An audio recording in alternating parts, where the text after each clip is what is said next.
right, welcome back to the Unqualified for Space podcast with me, Michael Hodges.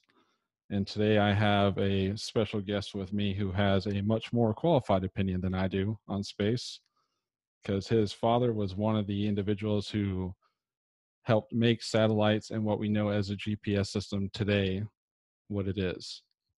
And my guest is Mr. Richard Easton. He's the author of GPS Declassified, From Smart Bombs to Smartphones. How you doing today, Richard? Welcome to the show. Great. Glad to be here. I appreciate you taking the time to be on and, talk about space and your book and many other things that we'll discuss today. So I like to start off every podcast with the question as to why space even interests you in the first place. Well, as you mentioned, I grew up with the space program. My father started working on Project Viking, not the NASA program, but Naval Research Program for upper atmospheric research, starting in 1952. And his very first launch he saw wasn't supposed to be a launch. Viking 8, they were doing what they thought was going to be a test firing. You hold the rocket down, you check the engine that it's working well. Well, Martin, the contractor who built the rocket, changed the way they bolted down the rocket. And Dad said it should have worked, but there was so much vibration that it took off. So it took off during a test firing. And Dad said Milt Rosen, the head of Project Viking, looked about as upset as he's ever seen a person be, because it was a total loss. I think the security people blew it up at about 3 miles, but Martin gave him the next rocket at cost. Viking 9 worked, so it was just a bad day for poor Milt Rosen. But in 1950, there was a meeting of people, including the famous Jim Van Allen of the Van Allen belts, that they decided 1957 to 58 would be the International Geophysical Year. And in 1955, the White House announced that the US would launch a satellite during the IGY. And all 3 armed services put forth proposals, but the major ones were the Army with Wernher von Braun, well-known rocket designer, and the Navy with Milt Rosen team, which included my father. My father helped write the proposal, which won out over von Braun, and so they started working on Project Vanguard. And Sputnik 1 was launched on October 4th, 1957, and then Sputnik 2 with a dog on board, Leica, a month later. And in December 57, Vanguard had its first test of all 3 stages live, which the White House announced would launch a satellite, which surprised and scared the Vanguard people. First 3-stage, think of how many times SpaceX had to try to launch, had to land the first stage before they succeeded. They had a number of failures. Well, Vanguard Test Vehicle 3 with the satellite my father designed on top of it, it got about 4 feet off the pad and blew up on national TV in December 57. So it got the nickname Flopnik. But the satellite itself survived. They brought it to my father, who bought a ticket for it, carried it in this little wooden box. It's about 6.5 inches across, weighs 3.5 pounds. He carried it on board a commercial flight to Washington, and now you can see it at the National Air and Space Museum. So I was 2 years old. Alas, I don't remember this. My older siblings do, but Dad used to bring the satellites home and tinker with them on our dining room table. And I sent you a picture of me as a 2-year-old sitting next to it. So space has always been, close. In second grade, they had a show and tell, and I brought a picture of my father from the December 57 National Geographic holding the test vehicles satellite. So things like when I was 6 years old, we went out to Santa Barbara.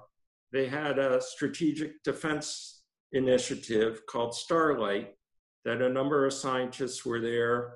They were studying 1962, could we build an SDI? But about 150 kids of the scientists, we were just having a wonderful time, a half mile from the beach in Santa Barbara. So, the great minds were thinking, and the kids were meeting people from around the country and having a great time. I started getting interested in GPS and the history of it in 2005. And the more I looked at the original documents from the 60s and 70s, the more I realized the story that was being told was not accurate. So I started working I wrote my first article for the Space Review in May of 2006. My father got the National Medal of Technology from President Bush that February. And since then, I've been writing. It took me a long time trying to find a publisher. Finally, my co-author contacted me, and Dad was supposed to get inducted into the Inventors Hall of Fame in February of 2010, and Snowmageddon hit, where there was 2 feet of snow in Washington, and then a couple days later, there was another foot of snow. It was a complete mess. So they postponed the Inventors Hall of Fame to the end of March. A week after the event was supposed to occur, Eric Fraser, my co-author, contacted me and told me he was working on a book about GPS. He'd seen my original article. And I said, well, gee, I'm also working on one. Would you consider joining forces? And he's responsible for writing a wonderful proposal that I never could have done. And on our third try, we got a book contract, and GPS Declassified is the result. So getting into the book business, you can write the best thing in the world, but you have to entice a publisher to think it has merit. So, but we've had a lot of fun. We spoke at Air Force Space Command in 2016, where 4-star General Hyten introduced us. And I like to joke, I don't want any 5-star generals because that means we're in World War III. Yeah, exactly. But we also got to see 2 stops where they actually controlled GPS, and that was interesting. The Air Force personnel are mainly in their 20s, and a very impressive group of people. I've spoken at we've been on C-SPAN. I've spoken at the Explorers Club in New York City, and the British Interplanetary Society. So it's been fun, the people I've met, and I'm continuing to do research. There's a big controversy over who invented GPS, and continuing to try to track down documents, because it's amazing the things people write that there's no documentation whatsoever, or what there is directly contradicts what they're saying. And as far as I can see, no journalist has really done a good study of, they interview these people and they just accept anything. So it's like Al Gore inventing the internet,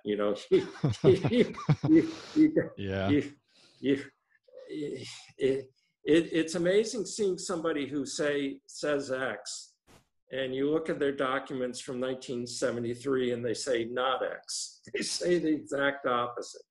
But space, and GPS itself is a complex. I mean, the technology is complex, but the idea is very simple. You have a satellite send out a signal, and if you know how long the signal took to get to you, going at the speed of light. Um, you know how far you are from the satellite. And with 4 satellites, you get your time synchronization and your 3D position. Now, trying to get an atomic clock in a satellite that's going to be space hardened enough that it's not severely distorted, that took a ton of work. And it took, billions of dollars ultimately from the federal government to do it. I like the way that the book chronicled from the very early days of celestial navigation, which we still use today. So, I mean, it's not, obviously we use GPS way more when it comes to navigation on the seas and airplanes and everything now, but some people are still taught celestial navigation in the military settings or private, obviously. But I like how it kind of chronicled from the early days of celestial till very beginnings of what we now consider the GPS system to today, where your smartphone can do these instantaneous calculations, almost automatically, and find your position by the satellite network. So I like how it just transversed that whole path. One thing to remember is in 1714, the British Parliament set up the Longitude Prize to try to get, if you can measure the sun, you know what latitude you're at. That longitude is basically a time synchronization problem. If you've synchronized your ship's clock to noon in Greenwich, England, you can tell how far you are east or west of Greenwich by where the sun is when your clock says, or what time your clock says when the sun is at local noon. And the two major solutions they had were John Harrison's clocks, which David Sobel talked about in her wonderful book, Longitude, and taking lunars, taking measurements of stars next to the moon. And GPS, in a sense, combines those two methods. We put very accurate clocks in man-made satellites. And again, we're synchronizing time, except it's 1 times 10 to the minus 12, as opposed to even Harrison's clock was very crude by modern standards. So it's an application of what they were trying to do in the 18th century, except with artificial satellites, which I think Newton was the first person to talk about. So it's a complex. One of my dad's colleagues, Chester Klezak, was asked in the late 60s how much a GPS, they didn't have a term GPS yet, that came in 73, but how much a GPS receiver would cost. And he said, probably about the cost of a color TV, which until recently, until smartphones, where it's basically free, with Garmin's, dedicated GPS, that's actually a pretty good estimate of what it would cost. So it's not only the GPS system itself, but like you said, the miniaturized receivers. I mean, when they were first experimenting with them in the late 70s, they'd have these massive man packs, and the first commercial GPS devices were used by surveyors. I mean, they were huge. So the miniaturization of the receivers is partially responsible for GPS taking off the way it has. I wrote a small little note here just about that section where like the price of data storage on the floppy disks was somewhere about like $3,000 for these surveyors and things, whereas most phones nowadays are in the $700 to $1,000 range. So you had these, what back then was considered small, obviously, systems for storage of these data, which they would calculate the things later on, where now like this thing right here can just do it pretty much. So it's just really interesting to see where we come from to nowadays, as far as how this stuff is stored and calculated. Well, and when we were writing the book, the best estimates we got was that GPS was worth about 100 billion a year to the Mhm. US economy. And now the recent estimates I see say it's about $1 billion a day. So it's the first global technology. And like you said, most people, I don't know, what percentage of the population even knows it's a satellite navigation system? It's just something that's in your Yeah. phone. So. I'd venture to say that most people probably have no idea. They probably think it like cell phones, it's a lot of just repeaters around that are probably doing this. They don't realize that something's 12,000 miles up, beaming a signal down to people. So unless people actually know a global positioning system as GPS as the name, they're probably just think it's just like a cell phone. It just gets your position by a radio signal or something from the ground. Well, and Yeah. most of the books about the first Gulf War Mm-hmm. don't talk about GPS per se. They just talk about a NavSat system. Mm-hmm. So, and of course, Schwarzkopf's left hook, out in the desert. Mm-hmm. Saddam Hussein thought the Iraqis got lost in the desert. The coalition forces not from that area, they wouldn't possibly be able to navigate. And there were problems early on where bombs were missing the target, and they realized that they were using different grids. Mm-hmm. One was set to a 1974 grid as opposed to an 84 grid. And in fact, I was talking today on Twitter with somebody talking about the Apollo 8, the Mm-hmm. first mission to the moon. NASA was finding that they were getting different measurements of where Apollo 8 was depending on the ground station. And they quickly figured out a couple of the ground stations, their positions were about 300 feet off.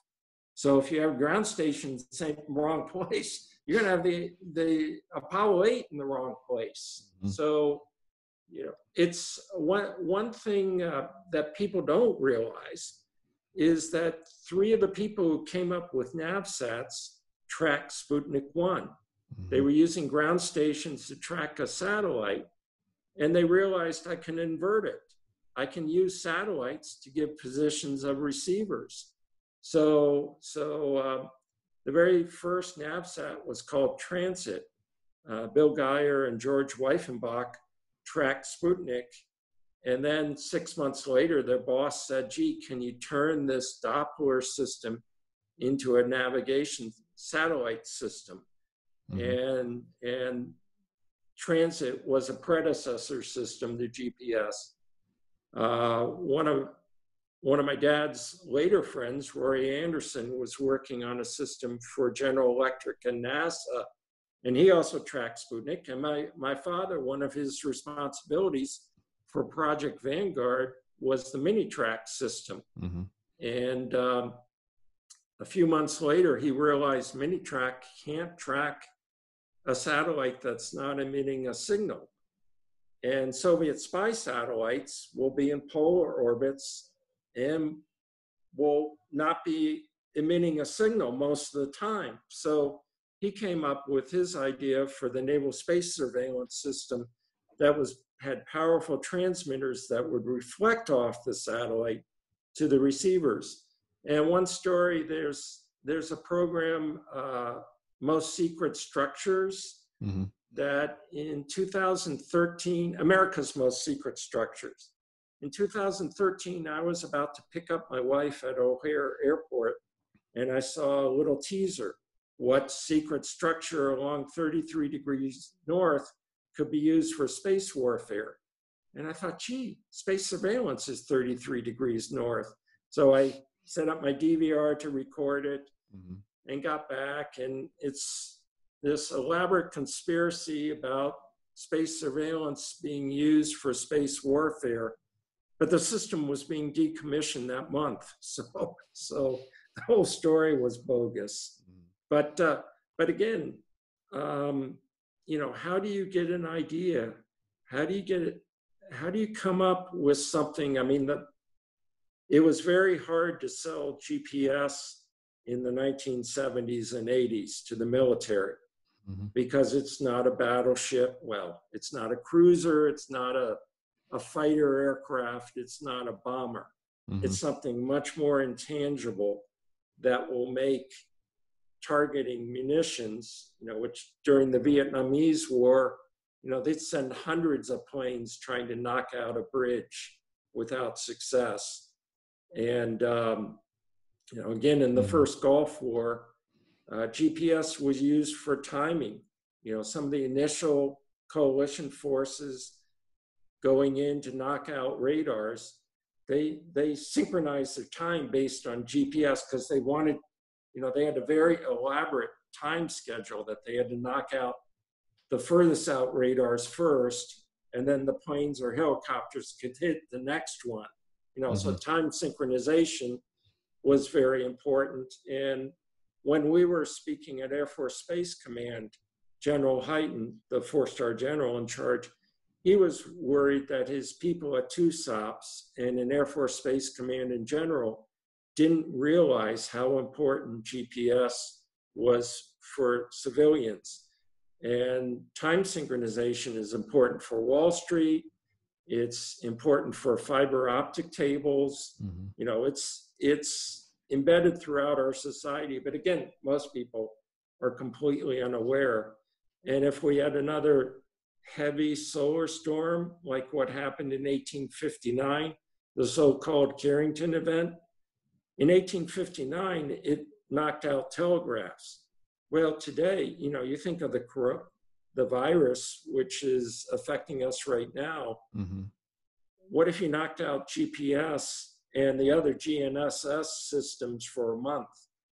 Where we're getting $1 billion a day. We've got our whole technology set up on the basis that GPS will be there. Mm-hmm. So that's a significant national security issue that unfortunately very few people are aware of. Yeah, especially when you consider, like, one part of your book, you discussed how nuclear missile launches are detected using GPS satellites nowadays. That's, commonplace. But at the time, it was kind of a new idea. Well, hey, can we try and track these missiles as they're launched up and get a kind of a forewarning, and then be able to see where they came from and what part of the U.S. was not destroyed and things like that. So I found that interesting part of the book where you spoke about, like, Texas Instruments, the company who makes calculators and things, but most people know of them, are actually the ones who made the instruments that detect some of these parts of ICBM launches. So there's all these types of nuances that go into it that people probably have no clue. Well, and the nuclear detection may well have saved GPS in the early 1980s. Mm-hmm. You try to get as many allies as you can for a system. And the very first funding for my father's time navigation system, his predecessor system to GPS, he started in 1964. And the people that were funding it worked for Naval Air Systems Command, which was also funding transit. Mm-hmm. So the John Yob was able to give my father a check for $35,000, which even in 1964 wasn't that much money.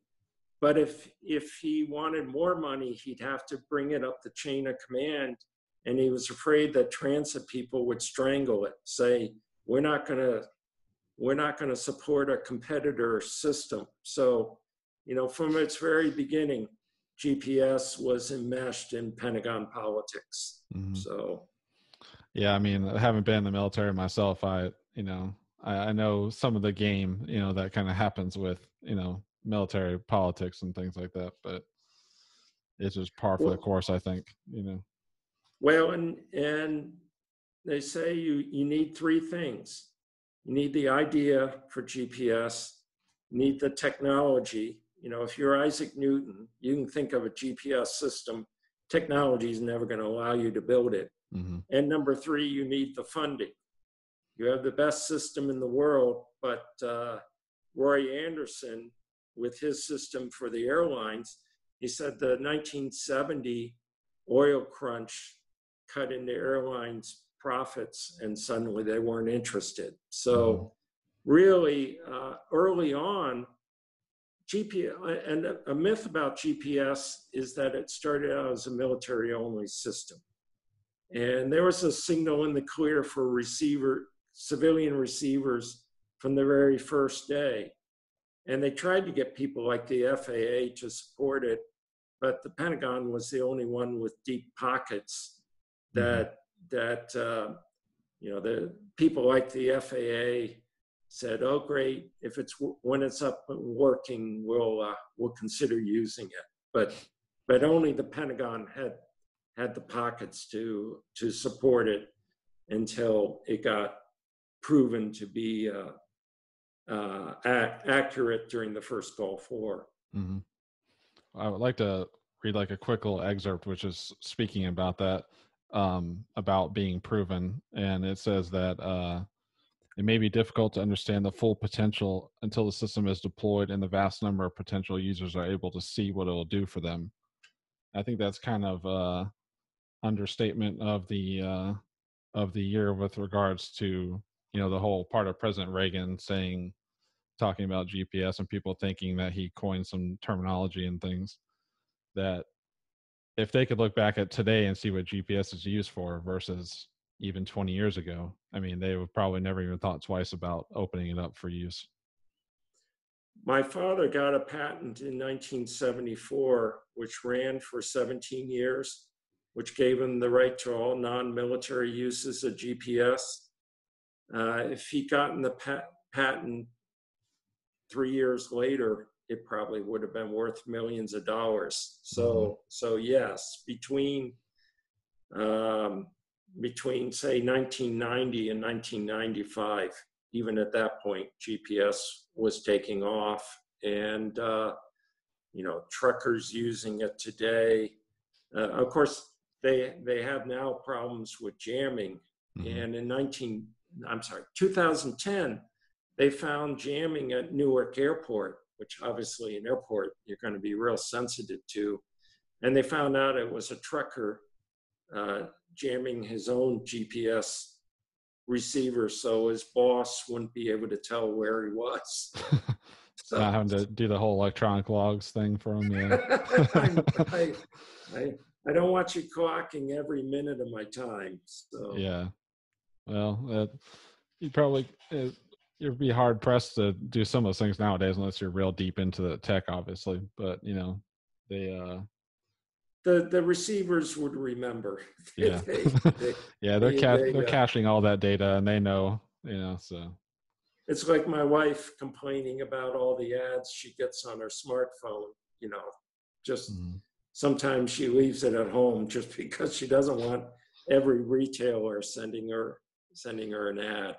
So yeah, when you have your location services on people, that's what things are doing. It's storing certain info, obviously. So I tell people that all the time. They're like, what's this location services do? And like my mom or something, or anybody who might be new with a new phone. And I'm like, well, it, does X and Y and blah, blah, blah. But obviously the majority of what it's used for in those instances is storing your data for targeting ads. But Yep. And it's like, when you post a digital photograph, unless you take off, it's telling exactly the position. And I mean, one thing that I just am amazed at is people on the internet saying, "Oh, I'm off on a vacation for the next 3 weeks." I'm not going to tell a potential burglar where I'm going to be. So yeah, why don't you just say the key's under the front mat and yeah. I mean, there are certainly aspects of privacy that I'm not aware of, but that's one that I'm going to be very careful about. So, what would you say surprised you the most in the book? There's many things. I mean, I'm a fan of everything space, but obviously I had gotten like as nuanced into some of the stuff regarding the system until now, having read the book. I'd say the part that surprised me the most is just all the different systems that we went through. I mean, obviously you have to iterate the technology. You have to start with a concept and you have to go from there. But all the different systems that it went through in order to become what it is nowadays, I think that's the part that mostly um, kind of surprised me, because I would have thought it maybe would have been maybe one system or maybe two and then been like the final deal. But obviously every branch wanted their own system. Every, the beginnings, obviously with what your father was working on were some like the initial types. So I think that's the part that most surprised me, to be honest. Of course, one thing to remember is I was talking with one of the people who worked at the GPS Joint Program Office starting in the late 70s. And he said trying to get space hardened atomic clocks was a terrific problem. Mm-hmm. That Roy Anderson, for example, in the Air Force's 621B, the time was going to be on the ground stations and then sent up to the satellite and back to the receiver. So that avoids needing a space hardened atomic clock, but you interfere with the ground station, the system is down. Yeah, exactly.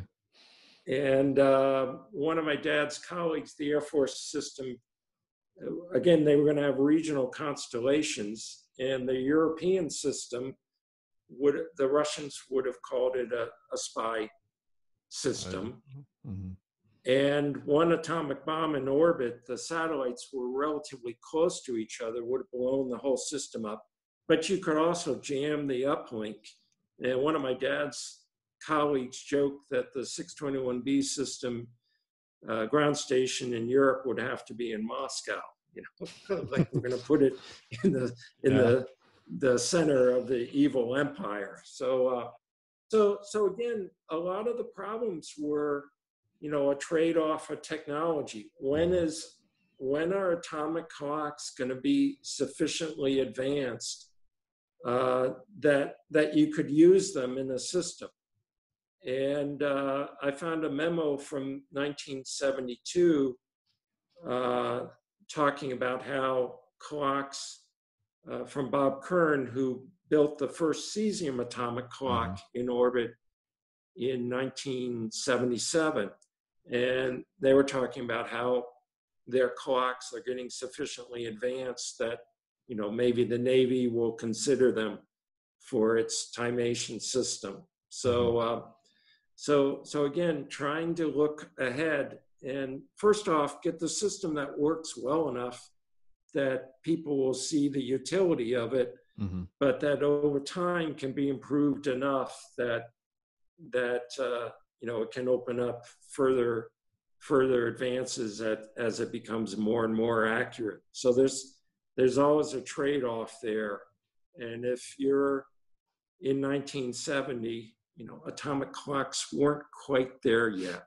Yeah, that wasn't necessarily maybe the pinnacle of what they were at the time.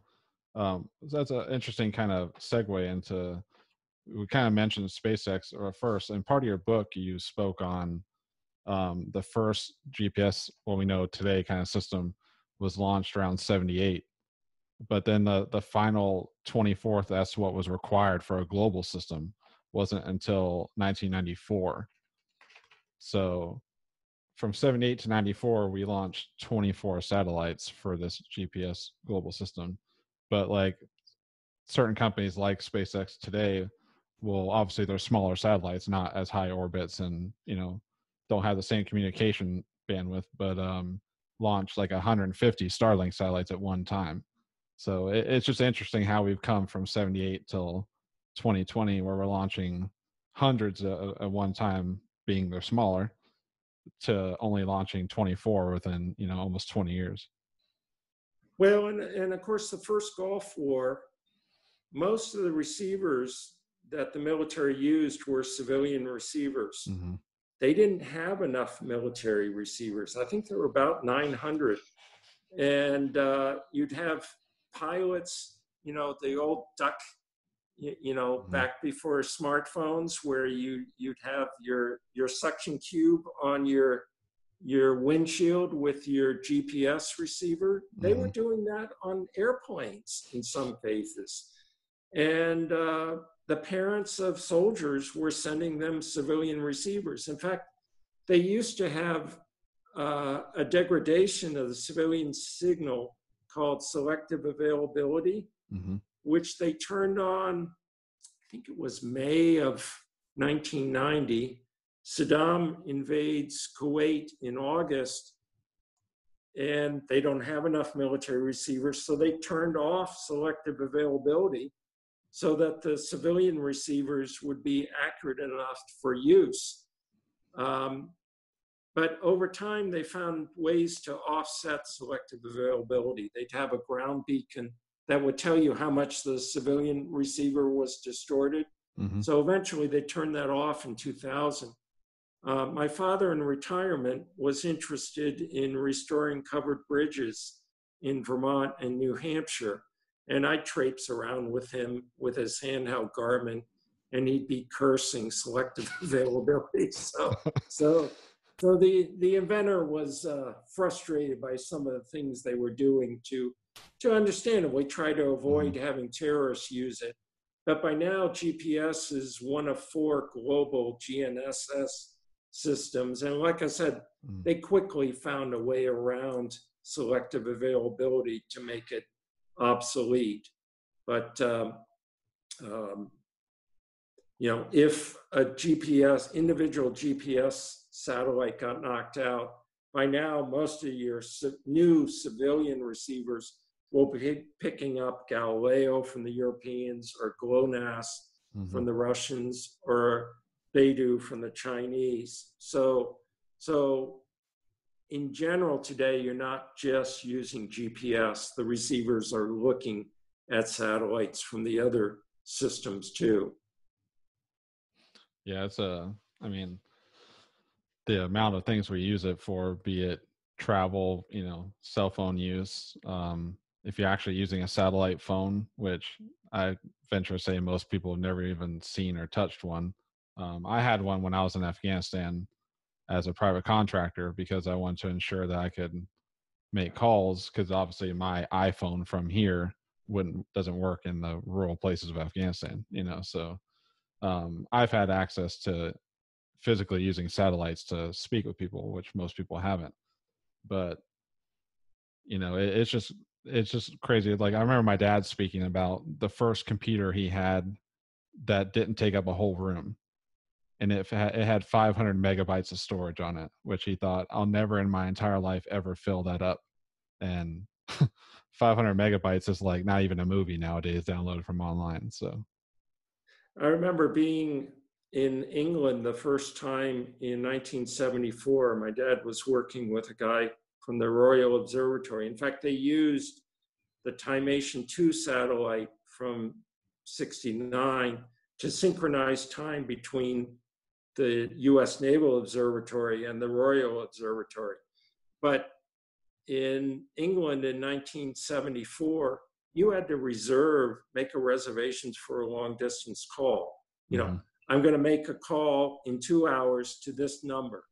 And the phone company would call you up when the circuits were available for that.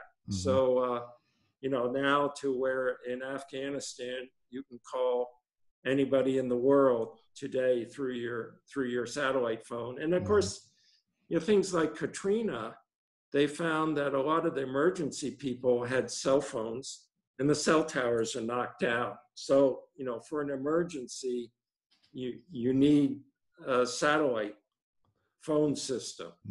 And I actually found it was actually very easy to operate. The phone, as long as you buy either the plan or the minutes, like most cell phones are nowadays. It was very intuitive. There was no issue with trying to connect most of the time, because I had a phone that was on one of the bigger networks, so it was no issue at all. I could be in Antarctica and it would still work pretty much. So we definitely covered the globe when it comes to that. And in 1999, I was in England for a couple of weeks, and they would have, these phone companies that you could go into a booth and call the US. It'd be $2 a minute or something like that. I called my my wife, then my girlfriend a couple times. And again, we're talking about, well, one person said when they were a kid, they wanted to be so rich that they could have their own home movie theater. And of course now everybody's got Yep. one. So yes, Yeah. I got one, but it doesn't make me anything special. Yeah, everyone has access to the same information as long as you have a computer or phone nowadays. Thankful Yes. to many of these satellite systems that we use now. I did find it very interesting. In one of the first pages of the book, you talk about how the first car theft was stopped using a global positioning type system, and how that completely basically just like changed, because a lot of people may not know today OnStar, it's not in as many vehicles, I guess, maybe as it was in the past. um, they used that to kill the vehicle, basically let it slow down, and the guy tried running and they captured him. So I just found that very interesting, how he was caught using satellites orbiting the earth. Well, and of course you had in the OJ Mm-hmm. chase down the freeway with the white Bronco and all the police cars after him. Yes, the OnStar, or simply people's cell phones being stolen, Mm-hmm. and they're tracking where it is, and the police knock on the door, and well, how do you know? And they had the person call. So the like you said earlier, the ubiquity of tracking can be used for good reasons, but you can imagine all the ugly divorces where somebody's put a tracker on their Mm-hmm. soon-to-be ex-spouse's car and know exactly where they've been visiting. So the technology, certainly I believe in South Korea they did a lot of tracking for the coronavirus through people's cell phones to Mm-hmm. see who they contacted. So, it has the potential for disease mitigation, but it's also a privacy person's nightmare. I actually just read an article that was written about the same type of thing you're just mentioning.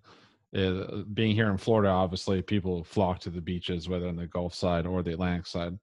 And they wrote about how they tracked a spike in cell phone uses along the beach during this whole coronavirus pandemic we have going on. And they were able to see how many people were out at these beaches by the pinging of the towers and things from all these cell phones. So they pretty much knew where thousands of people were at any given time within a meter of each other on this beach when everyone's supposed to Well, be at home. So it's like, come on, guys.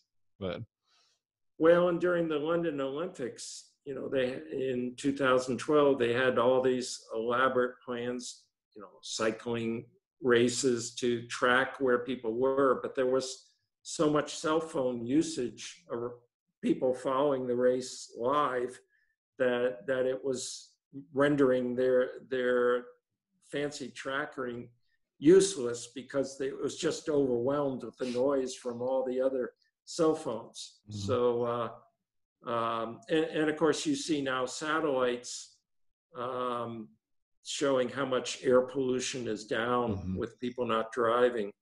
I saw a picture of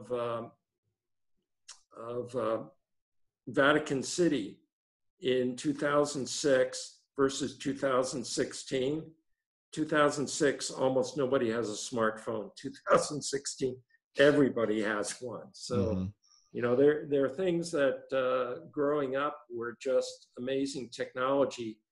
In 1962, when we were going out to California, where my father had the SDI program, we stopped at the Lake Kickapoo station for space surveillance, and that was the first time I saw a teletype system.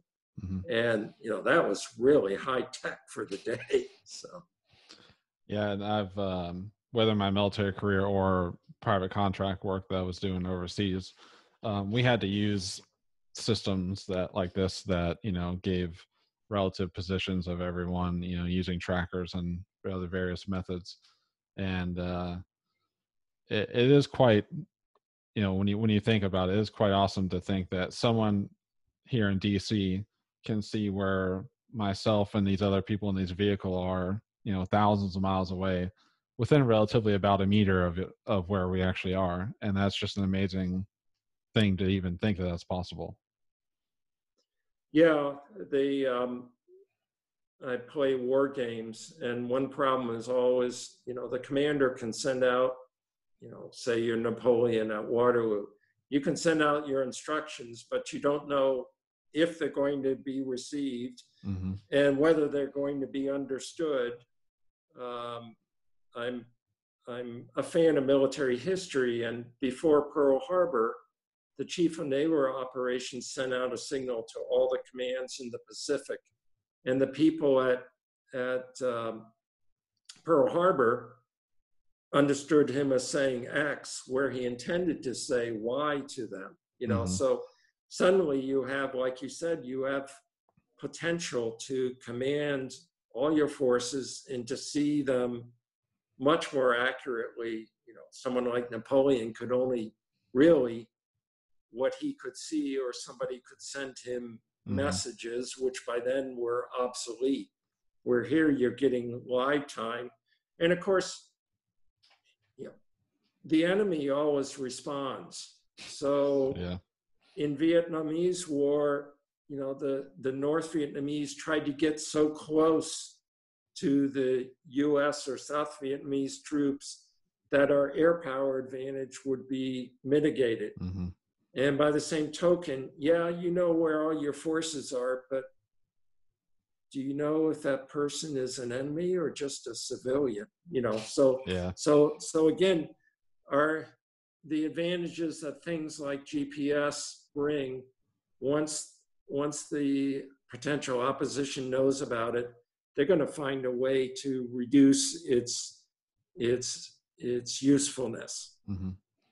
I wanted to ask, when they were going through, did your father ever speak about like the problem of relativity? And for anyone who doesn't know what that means, is obviously like the higher up from the Earth, basically, as a real basic synopsis here, is the higher up you go, basically there'd be differences in time versus the people here on the ground. Even the space station is like milliseconds over a period of time slower than on Earth.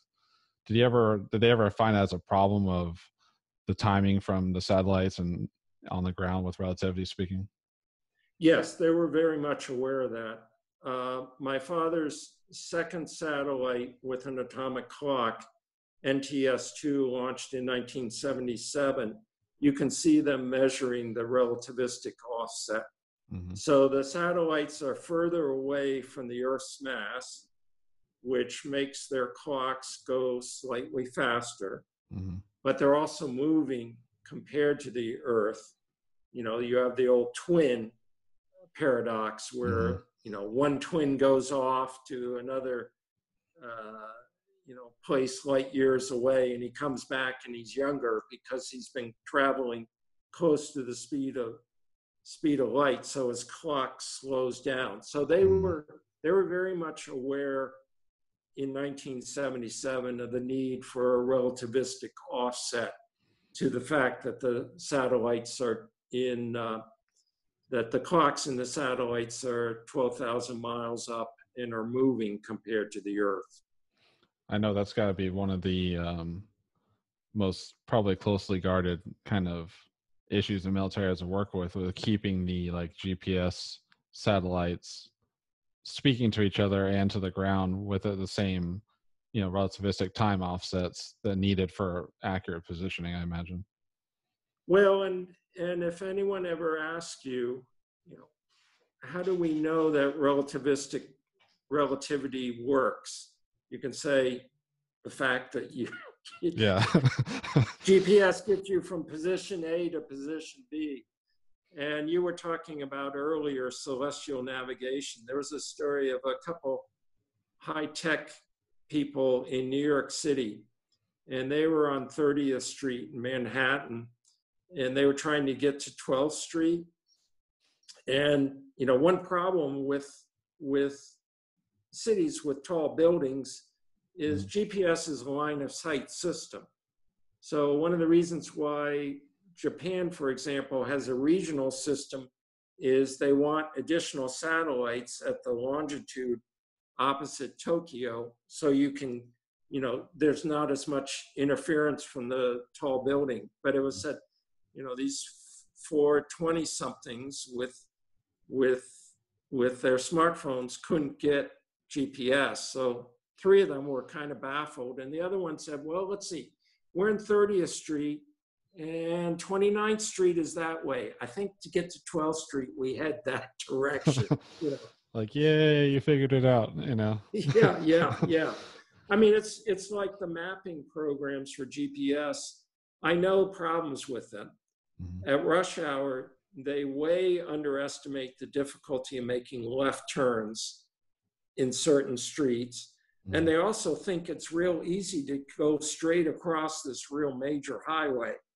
And, I'll ignore it and say, okay, a right turn here is a lot easier. And I'm not taking my life, I'll go a slightly inefficient way that I know is going to be a lot easier. Yeah, I mean, you always have those times where it'll be telling you to take a right here, and you're like, well, if I just go straight and I go here, I'll be there, 2 minutes faster. So it's definitely not a foolproof system, but without it, then people would be just completely lost. I mean, if you gave someone a physical map, like you can still buy in many stores, and if you're, if you want to be prepared, you should probably have a map of at least your area you live in. But like they probably couldn't find the way, 3 miles down the road to the store if they didn't have GPS on certain people's, phones and things. The first time I had GPS in an automobile, I was renting a car from LA and was driving up the coastline to San Francisco.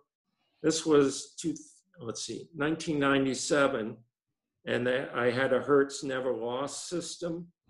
And it was real good getting me within about a half mile of the destination. And then the maps, you couldn't tell. But for me, getting a half mile within a half mile, that was a lot better than nothing, because I've certainly pre-GPS, I've gotten totally lost in cities I don't know that well. And simply, I remember with our Garmin, this was 13 years ago, and being able to search for all restaurants and hotels close by you, that just seemed like magic back then. And now, everyone takes it for granted. So from magic to boredom in 13 years. And like I've read in certain things, and I believe you spoke about it in here, the part where they were considering certain of these things still like some like witchcraft and wizardry and things that they had to outlaw. So I found that pretty interesting. Yeah, they were talking about that for the early clocks in the Royal Observatory. And in 2012, I spoke at a conference at the National Maritime Museum, which is right next to the Royal Observatory. And we got to have a private tour for people from the conference of what they were doing, restoring clocks. These are the people who keep John Harrison's clocks running. And one of the guys, the senior people, was funny. He said, I like to leave the curtain open a little bit so people walking by can, you always want to see what's behind the curtain. So one thing, when I was courting my wife, I knew she's a big Tom Jefferson fan, and I knew people who were senior up in the Jefferson Foundation. So Monticello, Jefferson's house in Virginia, I got us a private tour that we got to see people, rooms that the public doesn't see. So you always want to, the Wizard of Oz, you want to see the man behind the curtain. Yep. I'm sure that she probably had a good time doing that then, if she's a huge fan of him. Yes, that helped. So I wanted to speak about something I didn't know of until I read your book here, is that speaking on part of the Reagan, time frame of the book, is that on September 26, 1983, we actually became this close to being nuked by then what was the Soviet Union, because their system in Moscow thought we had launched 5 missiles at them. But can you speak a little bit about that? I found that really interesting. That I had no idea that that almost even happened. Yeah, 1983 was a very tense year. You know, Reagan had called them the evil empire, and that fall we had war games that were just war games, but Andropov and their senior people thought that it was cover for a first strike. But this is a couple months before that, and their nuclear detection. You know, you talked about GPS having nuclear detection devices in them. Mm-hmm. Their satellites to detect missile launches. If I recall correctly, they got confused by the sun and interpreted that as 5 launches. And I believe the Soviet colonel said, you know, if the U.S. launches the first strike, they're not going to launch 5 missiles at us. They're going to launch 1,000. Yeah. I mean, it's like something that happened under the Carter administration. Brzezinski was his national security advisor, and he got a call late at night that the Soviets had launched something like 100 missiles. And then a couple minutes later, he got a call, it's not 100 missiles, it's 1,000 missiles. But then our missile detection, you know, the DEW line over wasn't detecting anything. And it turned out that somebody had put a simulation tape, an exercise tape at NORAD, and they misinterpreted that as being the real thing. So yeah. Here the colonel said, this does not make sense. If it's a first strike, they are not going to launch 5 missiles at us. They're going to launch 1,000 missiles at us. And he's by using common sense, realized there had to be something wrong with what the satellites were telling him. Because like you said, I'm a huge fan of military history as well. And I guess that wouldn't necessarily be military history, but I mean, that should almost be something that I would think everyone should be taught, you know, how everyone thinks about, like, you know, the Kennedy administration and the Bay of Pigs and how close we came with all that. But I mean, this was probably closer almost to an extent of actually being nuked by somebody. So that's interesting. Yeah, the fear and the danger of, you know, I remember the movies like Fail Safe, you know, that will blunder into nuclear war, or Dr. Strangelove, you know, the one plane, Slim Pickens' plane, doesn't get the recall orders. So it would be a very bad day, and people need to know. I mean, I grew up during the Cold War. I remember in 7th grade, you know, reading about an atomic bomb, the potential for an attack, and you know, kids growing up today have their fears, but we certainly had our fears in the 1960s. Yeah, I was stationed in Japan for 3 years, so I got to see the Nagasaki site where the bomb detonated, you know, 500 so feet off the ground. But yeah, it's I would hope that would never happen again. But, you know, time will tell, I guess, as far as that's concerned. But I also, another part that you asked me earlier, what really surprised me, and I thought I found it very comical, but I mean, I get why it was written that way, is in 1971, the mathematical solution for instantaneous navigation calculations was complete. And it basically did it by singing row, row, row your boat to allow it to line up with each other. Can you speak about how, like, kind of that came about? Oh gosh, I'm sorry. Yeah, I remember hearing a talk by Bill Bryson, the well-known writer, and he was talking about his current book, that he'd actually finished the manuscript right before he was supposed to go out on a book tour. So he said, I can remember it, he said, normally it's a year. So I remember the details, and I confess I don't remember that detail. I just found it pretty funny how they basically like wrote it to make it do that. So Yeah, it listens basically for that length of time, and then it calculates based on that. But I just found that really interesting that that's the song out of everything they could pick of row your boat. yeah. But I'd like to so one part of the book, I'm very interested in everything space, like I said, especially like reusability in space. And one part of your book talked about, excuse me, in 1957, the first object was recovered from the Jupiter Sea. It was a nose cone from a parachute. Do you think that reusability, like in space, is important? Like, do you think that we should be continuing with that even more so in the future? Oh, I think it's critical. And of course, SpaceX had to fight very hard to get military contracts. They actually launched the first GPS-3 satellite. I believe it was December 2018. So it's been a long road for them.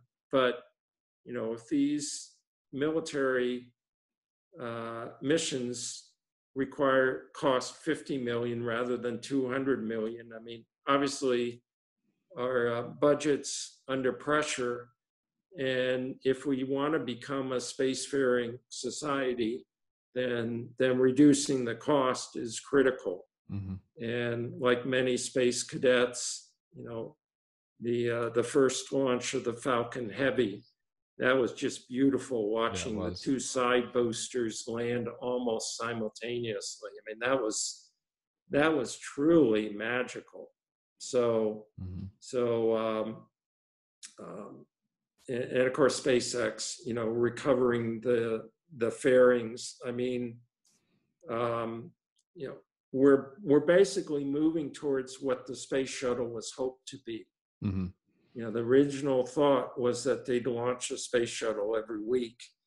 And they quickly realized that the refurbishment between missions was much trickier and cost a lot more than they previously thought. So, and I remember the summer before the first time SpaceX, launched or landed the first stage, listening to a program by a pretty knowledgeable space guy who said they're not going to be able to do it. And my goodness, I think they've just landed their 50th one successfully. Yep.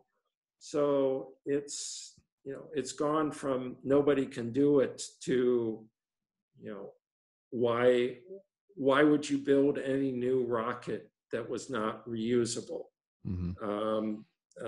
It seems kind of counterintuitive, right? To just throw these things away now that we have the technology to be able to do. I mean, in the 50s, we just didn't have the know-how. Maybe, I mean, there's probably some guys who could have figured it out for sure. But I mean, you were just trying to get the rocket to. Yeah. I mean, if you see movies like The Right Stuff, just detonation after detonation. Yeah. And of course, John Glenn's joke, that it was really inspiring to astronauts to know that they were on a rocket built by the lowest bid contractor, So yeah, like most things that are government run, it's built by the lowest bidder, generally speaking. So yeah, I imagine that was a harrowing time to strap to an ICBM and just hope that it doesn't blow up on you as you go up. Well, and of course, TB3 blowing up in December 57. I've seen a New Yorker article which interviewed a lot of the Project Vanguard people, and including my father, and they said, we're pressing the envelope here. I mean, Korolev, the Soviet, chief designer, he had a real hard time convincing Khrushchev and the Soviet generals to allow him to launch a satellite. They were just interested in an ICBM. Mm-hmm. And of course, one of the things we found out quickly was, there was no missile gap. The R7 was a wonderful achievement, but it was not a good ICBM. It took a long time, and they had very few of them. Mm-hmm. Khrushchev said, we're making them like sausages. Well, he was lying like crazy. No, Yeah. they were not. And in 1962, I met Charlie Bossert, who designed the Atlas rocket. And of course, John Glenn's on an Atlas going up, but you can see all the problems they had with the Atlas blowing up. And, the fact is the Saturn V, never had a total failure. They had a couple tough ones. I mean, the Saturn V before the one launched Apollo 8 to the moon, that had pogo problems, that had a lot of problems. But at that point, with the pressure of Kennedy saying we'd land a man on the moon by the end of the decade, people said NASA was a competition between the bureaucracy and the innovative side to see if they could land on the man on the moon before the bureaucracy overwhelmed them. So, but yeah, I see reusability as absolutely critical. What do you, this is kind of a, I guess, thought experiment here, but let's say like your father and the men who were trying to get the system off the ground had the technology like SpaceX has and Blue Origin's going after and Rocket Lab to reuse their rockets. Do you see like our society being completely different today if they had today's rocket technology back then? Well, one of the things that Rick Sturtevant and others, Rick wrote the foreword, he pointed out that the Air Force was running the system. They didn't really realize how revolutionary, they were just trying to get it to work. And work for military is open to civilian, but obviously they're most use for military. Interested. Yeah. And you need to have the software and the miniaturization there. But if they had pushed GPS harder, say it was there 5 years earlier, obviously we'd be further along now. Reusability, it's not only reusability, but just the consistency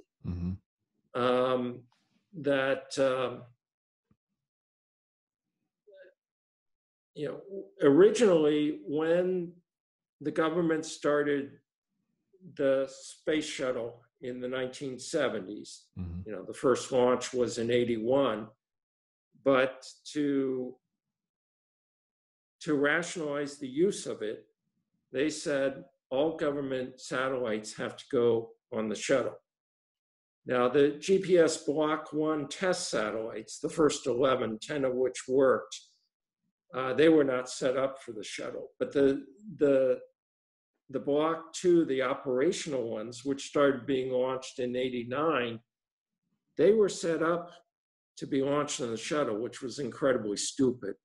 I mean, talk about expensive. Shuttle can get you up 200, 300 miles. The GPS satellites are at 12,000 miles. So it potentially, would have cost the system a lot more money to get the satellites up. When you had Challenger disaster, then the Air Force went and got unmanned rocket to get the Block 2 satellites into orbit. But reusability, if it costs you, again, 50 million rather than 200 million, suddenly your cost estimates for the GPS system would have been a lot less, which would have made it easier to accelerate it and easier to sell it to Congress. So reusability would have been a wonderful thing, but you got to walk before you run. Yeah. Yeah, that's a lot of boosting you have to do in an orbit from 230 to 12,000. So that's, that's just not feasible, obviously.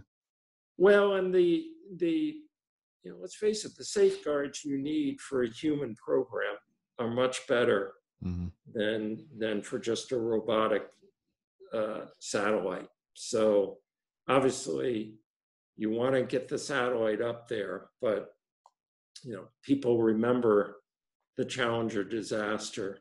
Mm-hmm. I remember being at work that day, and one of my coworkers came in and said the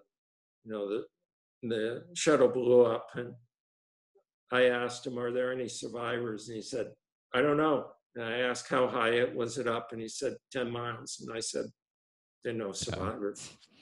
Not So, from a fall like that, even with the emergency oxygen being activated. I don't think there was. no, and obviously the shuttle was a result of numerous compromises, Mm-hmm. which if you have a smaller shuttle on top of a rocket as opposed to physically over it, Mm-hmm. that's a lot safer. But hopefully if coronavirus doesn't take it away, we'll see SpaceX's first launch of humans in May, Mm-hmm. and that'll be another exciting day.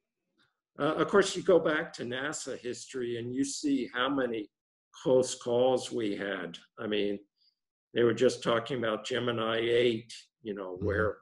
where the thruster gets stuck and they're just going about one revolution a second. So we could Yeah. have easily lost Dave Scott and Neil Armstrong. Wouldn't have been the first man on the moon. So Yeah, they were very close to. If Neil well, hadn't been able to pull that out, then that would have been it. yeah, yeah, and and if Apollo 13's explosion had taken place after they'd undocked in lunar orbit, they wouldn't have been able to use it as a lifeboat. Mm-hmm. So you have.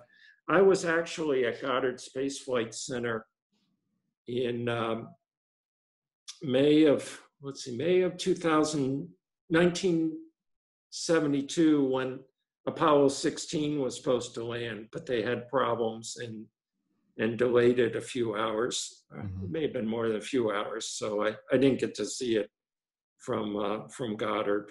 So yeah, you go through the human space flight. Well, it shows the advantages of redundancy, Mm-hmm. and and humans both on the ground and in the missions. There were problems with almost every one of the Apollo missions that could have resulted in human fatalities. So, I mean, we've even had a modern, even after the space shuttle. I think it was about a year, maybe 2 years ago now.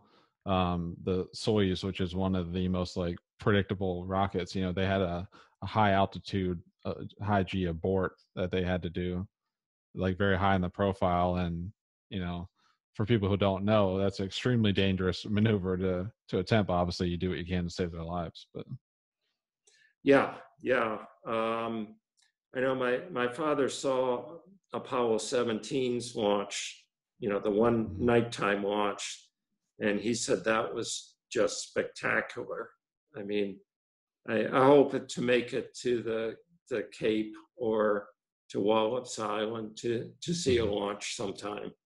So Yeah, I definitely recommend it. Being where we are, we can see them after about 40 seconds or so of liftoff. Um, but I was good enough to be able to actually be at the Falcon Heavy launch, the first one. So yeah, I definitely plan on trying to be there in May as long as it's allowed, I guess. yeah, yeah. Well, I'm sure they'll. Well, of course, coronavirus. Who Yeah, knows? exactly. That's what I'm Uh, saying. the old joke: predictions are tough, especially about the future. Mm-hmm. So But I figured we could ask last question here before we would conclude is obviously the first part of your the bottom title is from smart bombs to smartphones. Like I said earlier, I was in Afghanistan and for a few years as a private contractor and a military member on the ground there. And I got to see lots of munitions being expended. A lot of these were GPS munitions, like cave busting bombs and things like that. But I also got to see the Moab. Have you've heard of that one? Yes, yes. I was there a few years ago when we hit them with one of those Moabs, and I do have to say that the precision of some of these things, I think, is even better than people realize. I mean, you can literally put one through somebody's window, and it's just that's incredible that we can do that. I mean, but not for them, obviously, I guess, but from our standards. Yeah, and like I said, in the Vietnamese War, they'd send fighter bomber after fighter bomber trying to knock out uh, a bridge without success. Mm-hmm. So the Pentagon, I think, starting in '68, they wanted a successor system to transit, all weather, three-dimensional, all was available. And I believe they wanted an accuracy of 50 feet, Mm-hmm. which, would be good enough to take on a bridge. But, today, yeah, we're orders of magnitude Mm-hmm. beyond that. And again, the problem is deciding what's a real target. Yeah. I mean, even with that, for anyone who doesn't know, Moab stands for Mother of All Bombs. It's basically a nuclear bomb without the nuke part in it. It just doesn't have the other fission happening. Yeah, I remember talking about Doolittle raid, that they didn't want to risk having a Norton bomb site, fall into the hands of the Japanese. So they decided to go in low, with real crude, like 10-cent sites. Mm-hmm. But yeah, I mean, even the first Gulf War, where very few munitions were actually, GPS guided. They found simply a dumb bomb with a, from a bomber where you know precisely where you are due to GPS, was much more accurate. And of course, now we're 30 years on, and again, almost all the weapons are precision guided. Mm-hmm. So it's revolutionized war, but by the same token, the other side always is aware of your technology, and they're looking ways to offset it. But again, when you think of GPS being worth $1 billion a day to the civilian, it's one of the few government programs that really has paid for itself. Mm-hmm. And like I've spoke about this on previous episodes, is the amount of things that have been designed for space and only necessarily like its original idea or concept of just using it in space that bleed down to technology that we use every day. Most people have just no clue. I mean, from computer chips to memory foam mattresses to guiding bombs onto targets, anything and all between. Yeah, it's again, what percentage of people know that it's a space technology, but also things like relativity theory, which Mm-hmm. seem like the most arcane pie in the sky, and yet it's critical for Mm-hmm. GPS working. And you needed to get a number of technologies right. It's like trying to get a man on the moon. You needed the command module, command service module, you needed the lunar module, you needed the Saturn V, so which one was the most important? Well, you needed them all. Yeah. So, One doesn't work without the other. So, no. Well, I'd like to thank you for taking the time out of your evening to, be on here and talk about my favorite subject with me, which is, space and of course things like GPS and things that we use every single day. So I definitely thank you again for that. Is there anything that we could look forward to? Do you have anything kind of like coming out that you could speak about or anything? Well, I'm working on an article right now. I should be further along than I am with the virus, but lethargy is winning out. But I'm hoping it'll be out in a couple months, talking about some of the new, well, not new, very old myths about GPS that aren't true, but are being repeated by prize winners today. So I'm hoping they get that out. Longer term, I'd like to write a biography of Captain PVH Weems, who taught Lindbergh celestial navigation. You started out talking about celestial navigation. He was somebody I knew in the 1960s, but that book will take probably 3 years of research. So that's a ways off, but that's something I'd like to do as my second book.